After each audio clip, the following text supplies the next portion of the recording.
Johnson has asked the FDA to authorize booster shots for its COVID-19 vaccine. So here this afternoon to answer some questions is Dr. Todd Ellerin, Dr. T as we call him around here, Chief of Infectious Diseases and Social Health. It's great to see you, Doctor, as always. Thanks for joining us.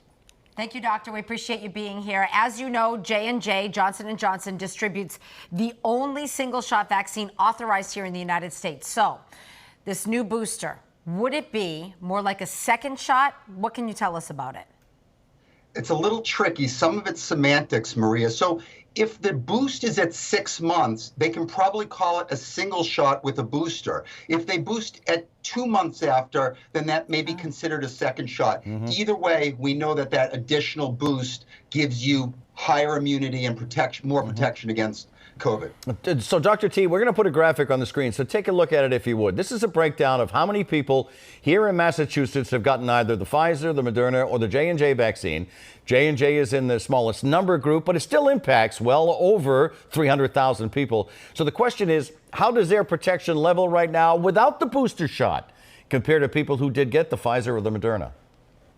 It's a good question. And just about 10 days ago, the CDC published a study. They looked at about 3,700 U.S. adults who were all hospitalized. None of them were immunocompromised. And what they showed was there were differences. Those who received Moderna, the effectiveness was 93% against hospitalization. With the Pfizer vaccine, it was 88%. And with the J&J or the Janssen vaccine, it was 71%. Another thing that's interesting is that over time, after about 4 months, Pfizer's efficacy dropped to about 77%, whereas Moderna still stayed high at about 92%. So we are seeing some differences. Again, statisticians are going to say these vaccines have not been directly compared against each other. These are observational studies, so you have to, sort of take it with a bit of a grain of salt. We need to talk about that very rare risk of blood clots for women younger than 50 after getting the J&J vaccine.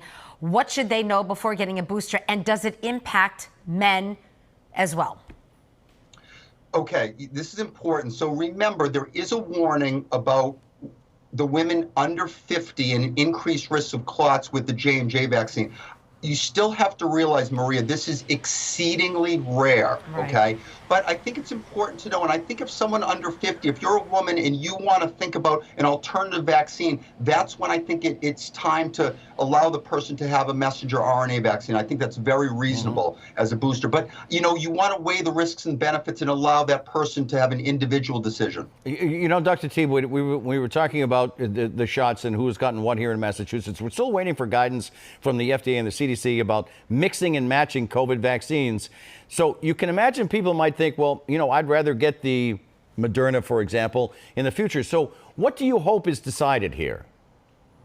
Well, this is important, and the National Institutes of Health, the NIH, is studying this right now. Because remember, while I think mixing and matching is going to be promising, what we don't know is, will Pfizer before Moderna, with the Moderna boost, will that be better than Moderna before Pfizer? What about J&J first, followed by Moderna or Pfizer? There's lots of different variables, and it's an adaptive study, so the NIH is looking at a lot of these, and we'll have to see what happens. Again, ultimately, I do think that mixing and matching is going to allow for a significant boost.